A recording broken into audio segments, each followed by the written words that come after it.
என்ன சமையல் ஆயிட்டா? ஆயிட்டுங்க. என்ன சமைக்கிற இன்னைக்கா? ஆ, சோறு, எள்ளு துவையல். எள்ளு துவையலுக்கு என்னென்ன செய்ய போகிற? எள்ளு துவையலுக்கு எள்ளு துவையல் எள்ளு வறுத்து எடுத்து வச்சுருக்கேன். ஆ அப்புறம் தேங்காய் ஒரு 1/4 மூடி, ம் வந்து பூண்டு ஒரு 8 பல்லு இருக்குது, வரமிளகாய் ஒரு 4, புளி ஒரு சின்ன நெல்லிக்காய் அளவு, உப்பு தேவையான அளவுங்க.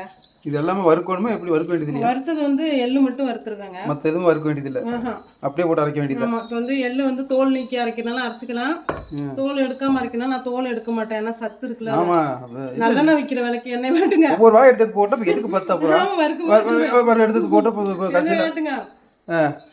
அதாவது நல்லெண்ணெய் விற்கிற விலைக்கு மாசத்துல 2 நாளைக்கு எள்ளு துவையல் அரைச்சு சாப்பிட்டுக்கலாம். உடம்புக்கு நல்லது, மூட்டு வலி இருக்கிறவங்களுக்கும் நல்லா சரியாயிடும். நல்லெண்ணெய் தான் ரேட்டு ஏறிட்டு போகுது, அதுக்கு என்ன பண்ணலாம்? எள்ளு துவையல் அரைச்சு சாப்பிட்டுக்குவோம். சரி, எள்ளு போட்டேன். ஓகே. அடுத்து புளி போட்டுருவேன். ஓகே.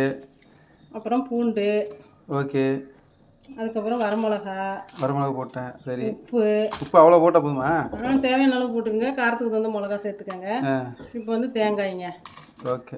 அப்படியே இதை அரைச்சி சுடுசாதத்தில் போட்டு நல்லா பிசைஞ்சு சாப்பிட்டா அப்புட்டு ருசியாக இருக்கும். தயிர் சோத்துக்கும் சாப்பிட்டா அது டேஸ்ட்டாக இருக்கும்.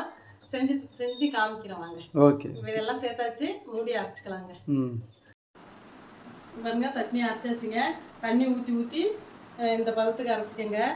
இதுமாரி அரைச்சிக்கோங்க, செம்ம டேஸ்ட்டாக இருக்கும். இதேமாரி நீங்களும் அரைச்சி சாப்பிடுங்க, நல்லாயிருக்கும். பார்த்துட்டே இருந்தால் மட்டும் பத்தாது, அரைச்சி சாப்பிட்டு எப்படி இருக்குன்னு சொல்லுங்கள்.